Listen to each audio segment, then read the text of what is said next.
Hello, this is Janet Michael. In addition to hosting The Valley Today each weekday at noon on the River 95.3, I also produce podcasts, and I'm excited to introduce you to a new podcast series in partnership with Lord Fairfax Community College. Having provided higher education and career training for the past half-century, LFCC is tightly interwoven into the fabric of the Northern Shenandoah Valley and Piedmont regions. Join me every week for conversations with current and former students to hear their funny and inspiring stories as we learn about their journey to higher education, the role that LFCC has played, where they are now, and where they plan to go. We'll also talk to current and former professors about their experiences and best memories of LFCC over the past 50 years. Get every single episode as they're released on our website at theriver953.com under the podcast tab, or you can subscribe for free in Apple Podcast, Google Podcast, on Spotify, Amazon Music, wherever you listen to podcasts. Just search for LFCC Stories.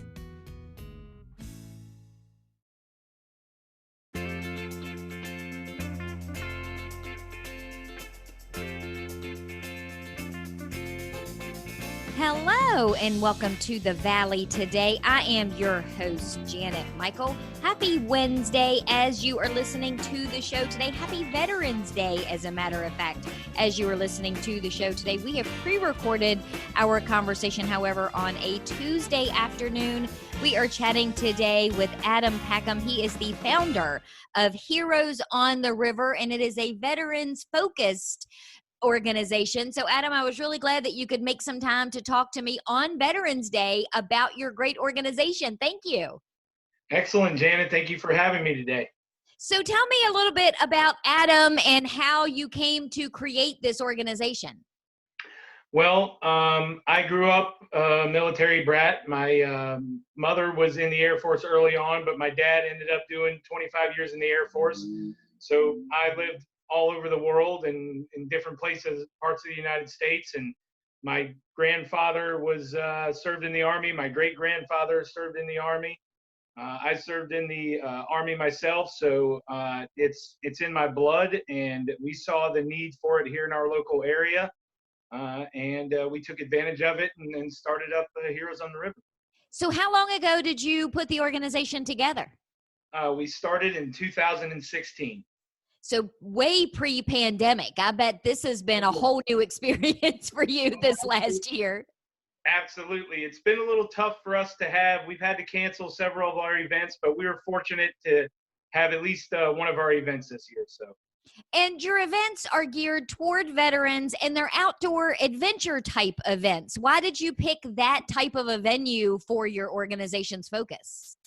Well, we picked that sort of a venue because we know the camaraderie that it brings. We know the adrenaline it brings. It's getting that same feeling that you had when you were serving, getting that adrenaline rush and doing something exciting and being in the outdoors and being around other veterans who understand each other and where they're coming from and what they've dealt with, and do it in an environment that is just super fun, so.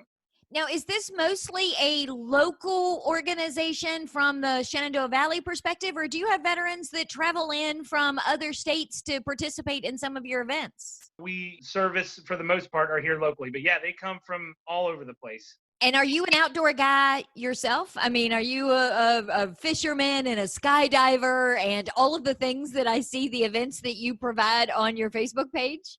I do participate in those activities. It depends on the setting. For our skydiving event, I will jump, but I'm always the last person to jump for the day because we want to make sure that we get all of our veterans, and if they're having any family members jump with them, that we get all those folks jumped first. And then at the end, if I'm able to, I do pay for myself and I will jump to be a part of it. But yes, I do. I'm very outdoorsy. And that's another reason why I think I know the therapy that it brings to your soul. And so when we do these events, it really, I know that the feeling that I'm getting is hopefully the same feelings that they're getting. So. What was your very first event that you did in 2016 after you started Heroes on the River? We actually had our annual, what turns out to be our annual cookout now. It was on the Shenandoah River in Boyce on private property. We had 5 or 6 live bands. We had professionally catered barbecue. We hosted other veteran nonprofit organizations that provide different services. So that was, and it was great. It turned out to be a really, really good event. I think we had about 75 or 80 veterans our first event, and their family members. And even though your organization is called Heroes on the River, we mentioned a second ago skydiving. Not everything, not all of your events take place on the river. Do the veterans themselves say, hey, man, I've always wanted to do this, or I'm an avid this, can we do an event about that? I mean, how do you get your ideas for your events? Well, yeah, people have reached out to us before and said, hey, what about this kind of idea? And also just thought about it ourselves and done a little research and and just kind of like have gone with the flow, really just, it's been quite an experience. Now, are you a full-fledged nonprofit, a 501c3? Yes, ma'am, we are. Actually, my wife and I personally did all the paperwork ourselves, filed everything. We've done the whole process. We set up all the events. We manage all the events. We set up the site. We break it down. We get the food organized. We do everything from top to bottom. Other than we do have volunteers at a couple of our events, but that's mostly for on-site volunteering. But yeah, we from start to finish, we've set the whole thing up and operated it, my wife and I. And I met you last year at the Top of Virginia Regional Chamber office. I had stopped in to see Danita, and you were there having a conversation with her. And you also mentioned that in addition to rafting trips and things like that on the river, you also do ski trips. Yes. We, as far as our skiing goes, if you're an experienced skier or snowboarder, then we would have a different sort of setup for a Heroes on the River specific event, like taking some guys and gals up to Snowshoe or Whitetail, where we can pay for their lift tickets and all that kind of stuff. But there is a program up in Pennsylvania at Whitetail called Two Top. It's an adaptive skiing program. And we have taken a couple sets of veterans up there before to participate in their program, which is 100% free. So they get the instruction all day, they get fed, they get all their lift tickets and skis, and everything is paid for. It's a national nonprofit organization as well. But yeah, we haven't done a Heroes on the River specific skiing event yet, but we are definitely would like to do that this winter if at all possible. I'm one of those people who's not a big fan of snow, so I'll root for some snow so that it's ski weather for you. But other than that, I would just be happy if this was the weather we had all winter long. I agree. And I wasn't a huge snow person either. I mean, it's fun for the first time it snows or so, but I wasn't a huge snow person either until I started taking vets up to this program at Whitetail, and I just got addicted to skiing. So yeah, I'm loving it. And I know that the veterans, when they do that too, it's one of those things that you just feel so free when you're out in the middle of nowhere and you're skiing and there's trees around you and you're just flowing down the mountain, and it's therapeutic. About how many events do you do in any given year? When we're running hot, I would say probably 5 to 6 events. And was the skydiving event that you did recently, was that the first time you've done that? Because I got to tell you, jumping out of an airplane is not the smartest thing that on purpose. Jumping out of a perfectly good airplane is not a very intelligent move, I think. well, the thing is, I tell you, there's nothing like it. And this was our third event for the skydiving. So this is our third year doing the skydiving event. This year we jumped 24 combat veterans and 4 family members. And it is actually one of our best events because the adrenaline that flows through their body when they're jumping out of the airplane and they hit the ground, and they've never done anything like that before, even though, a lot of folks don't get it wrong because they serve the military. It doesn't mean that they jumped out of airplanes. There's, specific units for that in the military. But, for them to experience that with their family and with their spouse and, or, with their brothers or sisters that they've served with, it's just one of those events where everybody, the adrenaline, you can just feel it in the air because there's no other feeling like jumping out of an airplane. And it's very safe. The group that we work with are top-notch professionals. They really know what they're doing. They have years and years and thousands and thousands and thousands of jumps of experience. And yeah, it's just a great event. Again, that's one of the events we invite our family members to. It's a barbecue. We do a big barbecue, and it's just a wonderful event. It is crazy, but most military members are about half crazy anyway. So. Yeah, it's not the jumping that worries me. It's the landing that's a little freaky. It's soft, believe it or not. And a lot of times you just slide right in on your butt. Believe it or not, it's super soft and nice, easy, cozy landing. And yeah, it's great. It's a great event.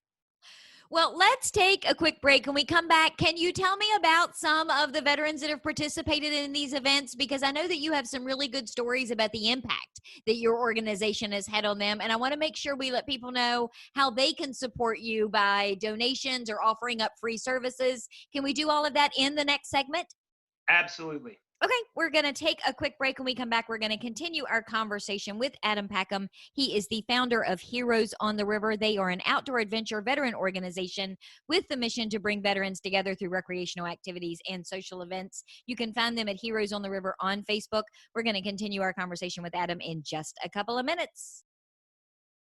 Do you know anyone who is struggling with financial hardships because of coronavirus?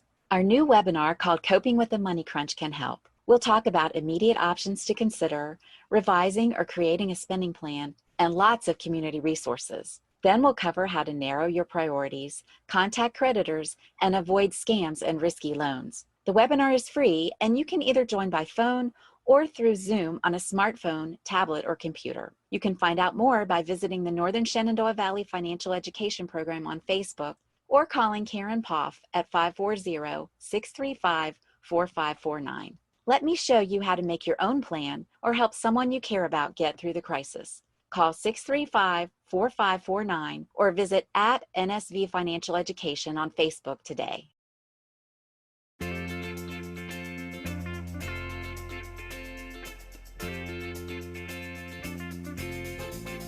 Welcome back to the Valley today. I am your host, Janet Michael. Happy Wednesday as you are listening to the show today. We, however, have pre-recorded our conversation on a Tuesday afternoon. I am on the Zoom screen today with Adam Packham. He is the founder of Heroes on the River. They are an outdoor adventure organization for veterans. It is Veterans Day. Adam, you mentioned in the first segment that you were in the Army, so thank you for your service. Thank you, ma'am.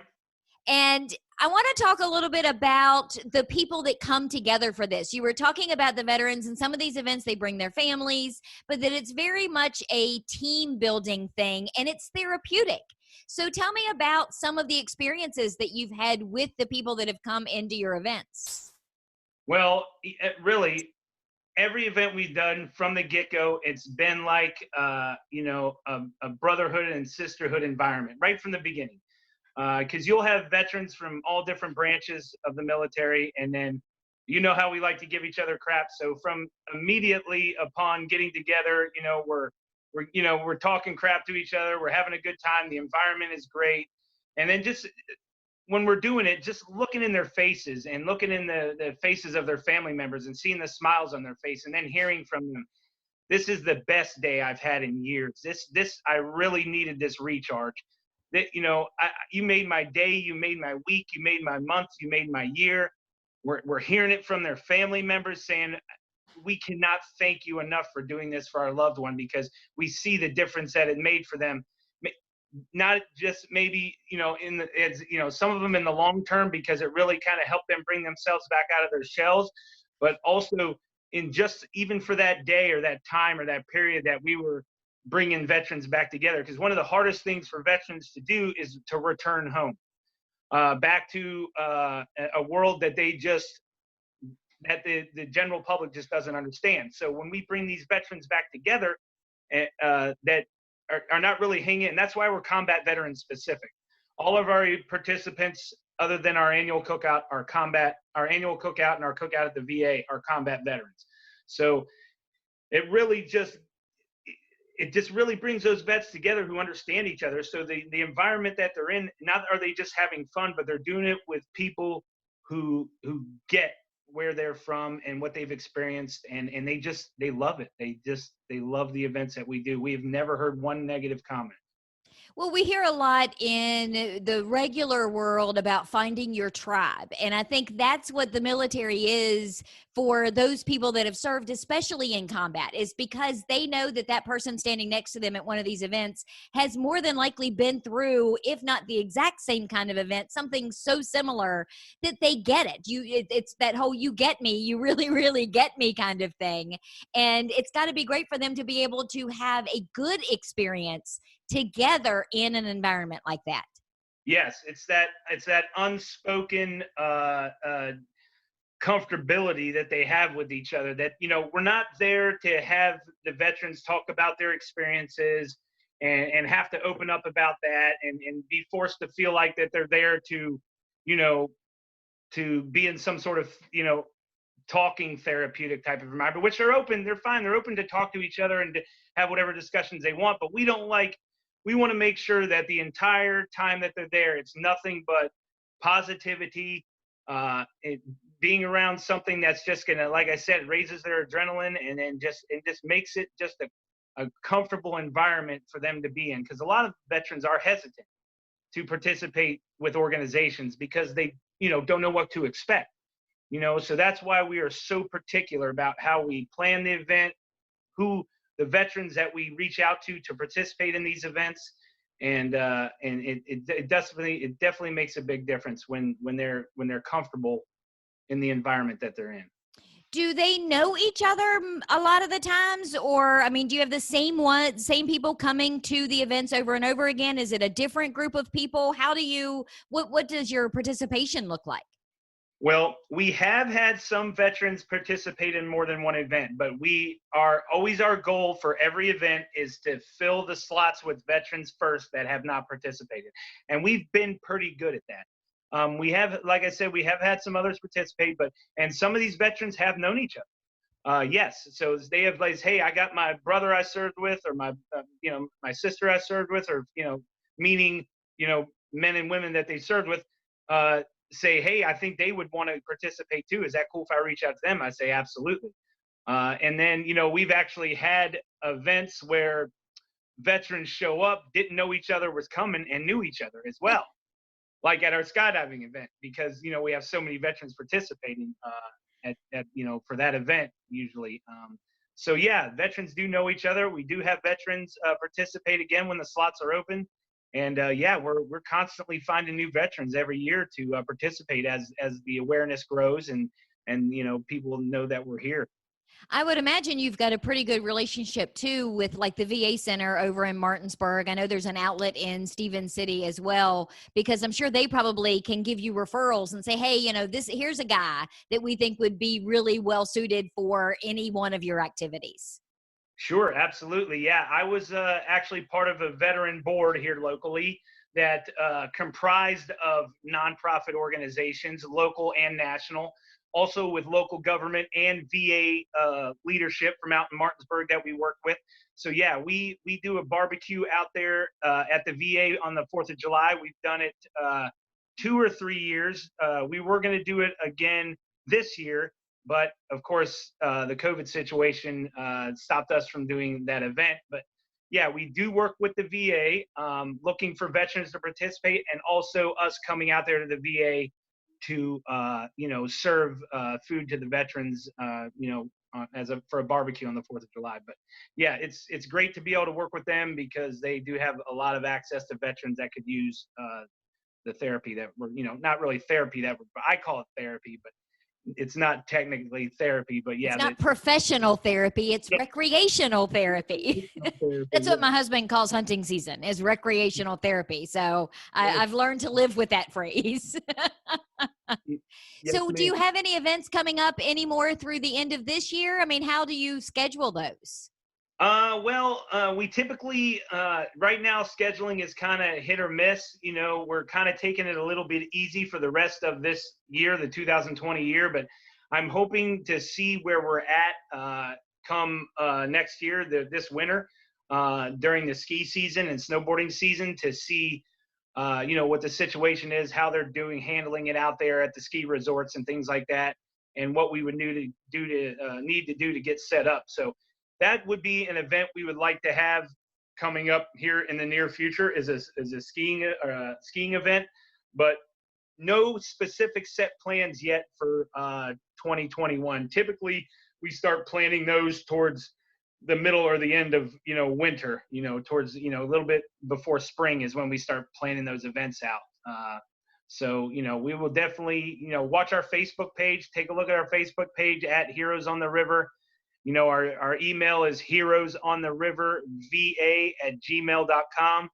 So if there's any veterans that don't really utilize social media and want to reach out to us through email, we can and let us know, hey, I'm interested in participating in an event. Please keep me aware of the upcoming events. And we can either send it through email, but we always post our events on our Facebook page. So, sorry, go ahead. If somebody is listening now and they want to support you somehow, they want to make a donation or they want to offer up, maybe they have a paintball course or something and they want you to be able to come and do something along those lines, how can people help you financially? Okay, well, first off, Heroes on the River is a 100% nonprofit organization. My wife and I plan all these events, set them all up, and do it all on our own time. So every single penny that we raise directly funds our mission. So donations can be mailed to us. If people want to send us an email ahead of time, like I said, to our email, which is heroesontheriverva@gmail.com. That's HEROES on the river at va@gmail.com. They can reach out to us that way. They can also call us at 540-336-3582 if they wanted to make a donation, and we can give them our address to send the donation. If people want to donate their time or donate their services, they can reach out to us either on Facebook or our email, and we'll get back to them as soon as possible. I think this is a fantastic organization. I think it checks so many boxes, and just the fact that it's outdoor, it's activities, and it's not this heavy, I can't even put into words. It doesn't feel like this heavy-handed thing. It's a very lighthearted way to be able to give back and to give these veterans a good time. I think it's a fantastic program. I'm really glad that you've put it together. Yeah, it's pretty easy. It's when you love what you do, when it's in your blood, when it changes your life. It's not work. It's just, and plus we get to do fun stuff. We get to see these veterans' faces and their families' faces and see the difference it's really making. And it's a huge motivating factor for us to keep doing what we do, because you can just feel it around you. You just know that what you're doing is making a true difference. It gives you goosebumps. It's the real deal, and we love it, and we're unbelievably fortunate to be able to do what we do and have the opportunity to provide the services that we provide to our veteran community. And it's not just about what Heroes on the River does. It's about the big picture. It's about all those true, real organizations and people and individuals and folks that really want to make a true difference in our veterans' lives. It's, you can reach out to us for things other than just Heroes on the River events. If you're a veteran in need, you can reach out to us. We'll get you connected to the right resources. It's all about, for me and us, there's no competing organizations. If the veterans getting the resource they need, that's what it's about. That's all that it's about, and that's all that it should ever be about, is about your mission and your mission. That's it. It should be about your mission, and we'll work with anybody and whatever we can do to help veterans within our means or getting them connected to the right resources. We're all about it. Well, Adam, thank you for being a hero for Heroes on the River. I appreciate your time. I appreciate your service, not just in the Army, but the service that you're continuing to give to the veterans to make sure that their coming home is as seamless and as enjoyable as possible. Thank you for taking some time today to tell me all about Heroes on the River. Janet, thank you very much for having me today. It's been a pleasure speaking with you, and I appreciate the opportunity to help us spread the word. I'll be back tomorrow. I'll have a brand new episode of The Valley Today ready to go for you a few minutes after noon. I will also have links to everything that Adam talked about today, the links to his Facebook page, his email, all of that will be up on the show notes page. So you can head over to theriver953.com, click the podcast tab, and it will all be there. Meet me back here tomorrow just a few minutes after noon.